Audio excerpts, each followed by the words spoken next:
Hello, everyone, and welcome. I'm Joey Bridges, joined by my partner in crime, James, as always. All right, this is part 2. If you watched part 1, congratulations. It's out there somewhere. Hopefully, you stuck with it and you're still here with us. Okay, part 2. James and I wanted to talk about the car buying experience.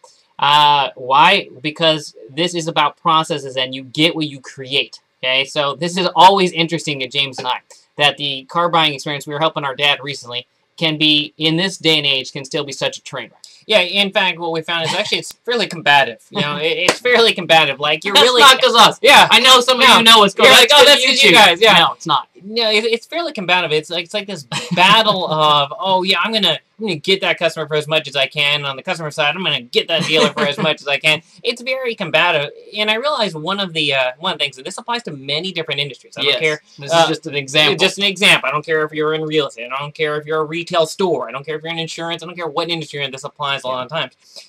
When someone makes a request and it's based on price, if all your conversation is only about price, it's going to be a very combative relationship. Yeah. And the reality is, there's more to anything than price. Yes. And that comes down, that's what James and I want to know, is how are you differentiating yourself? Yes. If you're only competing on price, you're dead meat. Ooh. And by the way, if you're only competing on price, and there are business models that's 100% okay, then go to the lowest price you can and move on. Yeah. Okay. We love these dealers where we go, hey, look, I got to get it done. It's got to get done very quickly. And then they spend they think they don't realize we're sitting behind a computer and that we have 3 other options ahead of us because they're only on price. They're not trying to, and none of them ever have offered to make our life easier, deliver it, very few things like that so they can get more money. They could get more money. Yeah. But they offer no other services. They just want to do what everyone else does and get more money. That's never, ever going to work, whatever your business is. If you want to do no work and you compete on price, you're never going to get anything other than the lowest common denominator. Yeah, and what we've always said to any of our clients, what we've done in our own business is,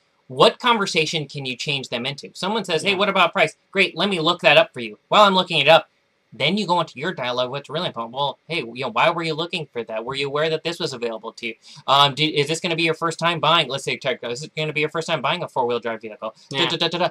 Ask them questions that demonstrate you have some more value to add than simply price. Because if you don't get them off that price conversation, I'm telling you, it's a really miserable experience. And I can tell you, Joe and I contacted probably a dozen for our dad. Yeah. Total train wreck. Everyone, same conversation, same method, so the same combat each time. The irony is, I actually gave someone who I had purchased a car for in the past a chance at it business, and for repeat, and they nuked it out too.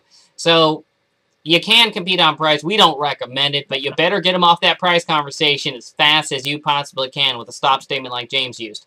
And car salesman out there, step up your game. Okay, all right. On behalf of James, I'm Joey Bridges. To your success with your marketing efforts.